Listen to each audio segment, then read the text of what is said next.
வணக்கம். ஆகாஷ்வாணி புதுச்சேரி செய்தி அறிக்கை வாசிப்பவர் சரவணகுமார். தேசத்தை கட்டியெழுப்பும் செயல்பாட்டில் இந்திய ஆட்சிப்பணி அதிகாரிகளுக்கு முக்கிய பங்கு உள்ளது என்று குடியரசுத் தலைவர் திருமதி திரௌபதி முர்மு கூறியுள்ளார்.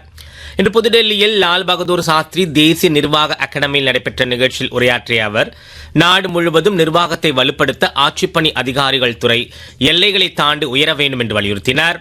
மேலும் மாநில மாவட்ட முன்னுரிமைகளுக்கு அப்பாற்பட்ட பொறுப்புகளில் உள்ள தடைகளை அகற்றி ஒத்துழைப்பை ஊக்குவிக்கும் ஒரு பரந்த தேசிய முன்னோக்கு தேவை என்று அவர் எடுத்துக் கூறினார்.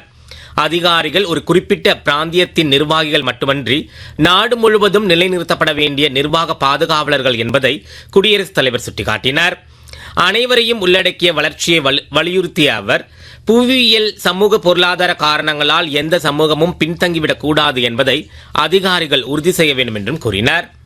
புதிய நிதி மற்றும் நிதி அல்லாத கருவிகள் மூலம் ஆசிய உள்கட்டமைப்பு முதலீட்டு வங்கியின் உறுப்பு நாடுகளில், குறிப்பாக குறைந்த வருமானம் கொண்ட நாடுகளில் முதலீடுகளை அதிகரிக்க வேண்டியதன் அவசியத்தை மத்திய நிதியமைச்சர் திருமதி நிர்மலா சீதாராமன் வலியுறுத்தியுள்ளார். இன்று புதுடெல்லியில் AIIB என்னும் ஆசிய உள்கட்டமைப்பு முதலீட்டு வங்கியின் புதிய தலைவர் திரு ஜூஜியாவை சந்தித்த மத்திய நிதியமைச்சர் இந்தியா மற்றும் AIIB கூட்டாண்மையை வலுப்படுத்துவது குறித்து விவாதித்தனர். இந்தியாவில் உள்கட்டமைப்பு துறையில் ஆரம்பகால மேம்படுத்தப்பட்ட சேவைகள் மூலம் ஆசிய உள்கட்டமைப்பு முதலீட்டு வங்கி உடனான மேம்பட்ட ஒத்துழைப்பின் முக்கியத்துவம் குறித்து விவாதித்ததாக அவர் தமது சமூக ஊடக பதிவில் குறிப்பிட்டுள்ளார். மேம்பட்ட உயிரி உற்பத்தியில் கட்டமைக்கப்பட்ட இந்தியா டெலோவேர் கூட்டமையை நோக்கி இந்தியாவும் அமெரிக்காவும் செல்ல வேண்டும் என்று மத்திய அறிவியல் மற்றும் தொழில்நுட்பத்துறை அமைச்சர் டாக்டர் ஜிதேந்திர சிங் கூறினார். புதுடெல்லியில் இன்று டெலோவேர் ஆளுநர் மேட் மேயர் தலைமையிலான அமெரிக்க தூதுக்குழுவை சந்தித்து பேசிய அவர், ஆராய்ச்சி, உற்பத்தி, சுற்றுச்சூழல், ஸ்டார்ட் அப் உள்ளிட்ட துறைகளில் ஒத்துழைப்பு குறித்து விவாதித்தார். மேலும் அறிவியல் தொழில்நுட்பம் மற்றும் உயிரி தொழில்நுட்பம் ஆகியவை இரு நாடுகளுக்கும் இடையேயான கூட்டாண்மையின் முக்கிய தூணாக உள்ளதாகவும் அவர் சுட்டிக்காட்டினார். ஆராய்ச்சி மற்றும் மேம்பாடு முதல் உயிரி தொழில்நுட்பம் மற்றும் மருந்து கண்டுபிடிப்புகளுக்கான மையமாக இந்தியா உருவெடுத்து வருவதை டாக்டர் ஜிதேந்திர சிங் குறிப்பிட்டார். 2030ஆம் ஆண்டிற்குள் நாட்டின் சரக்கு போக்குவரத்து செலவை 10% கீழ் குறைக்க மத்திய அரசு இலக்கு நிர்ணயித்துள்ளது என்று மத்திய நுகர்வோர் விவகாரங்கள், உணவு மற்றும் பொது விநியோகத்துறை அமைச்சர் திரு பிரகலாத் ஜோஷி கூறியுள்ளார். புதுடெல்லியில் இன்று மத்திய கிடங்கு கழகத்தின் 70வது நிறுவன தினத்தில் உரையாற்றிய அவர், நாட்டின் வளர்ச்சியில் கிடங்கு மற்றும் தளவாட தொழில் முக்கிய பங்கு வகிப்பதாக கூறினார். இந்திய சேமிப்பு கிடங்கு சந்தை 15% வளர்ச்சியடையும் என்று எதிர்பார்க்கப்படுவதாகவும், இது 2027ஆம் ஆண்டில் $35 மில்லியன் அமெரிக்கன் டாலர்களை எட்டும் என்றும் அவர் குறிப்பிட்டார்.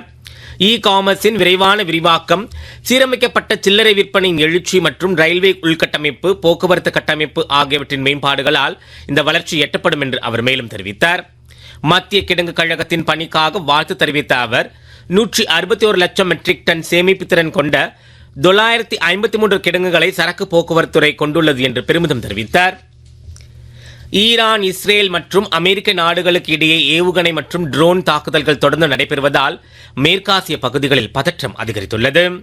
இஸ்ரேல் மற்றும் வளைகுடா நாடுகளை இலக்காக கொண்டு ஈரான் ஏவுகணை தாக்குதலை தொடரும் நிலையில் இஸ்ரேலும் அமெரிக்காவும் ஈரானை இலக்காக கொண்டு தாக்குதல்களை அதிகரித்துள்ளன. பிரிட்டன், பிரான்ஸ், ஜெர்மனி நாடுகளும் அமெரிக்காவுடன் இணைந்து ஈரானுக்கு எதிராக தாக்குதல்களை நடத்த தயாராக இருப்பதாக அறிவித்துள்ளன. இந்நிலையில் அமெரிக்காவுடன் எவ்வித பேச்சுவார்த்தையும் நடத்த தயாராக இல்லை என்று ஈரானிய பாதுகாப்புத்துறை தெரிவித்துள்ளது. ஈரான் மீதான தாக்குதலுக்கு அந்நாட்டு வெளியுறவுத்துறை அமைச்சர் திரு அப்பாஸ் ஹராய்ச்சி கடும் கண்டனம் தெரிவித்துள்ளார். இதனிடையே குவைத்தில் ஈரான் தாக்குதலில் 3 அமெரிக்க துருப்புகள் உயிரிழந்ததற்கு தக்க பதிலடி கொடுக்கப்படும் என்று அமெரிக்க அதிபர் திரு டொனால்டு ட்ரம்ப் கூறியுள்ளார். புதுச்சேரி திருக்காஞ்சியில் இன்று மாசிமக திருவிழா சிறப்பாக நடைபெற்றது.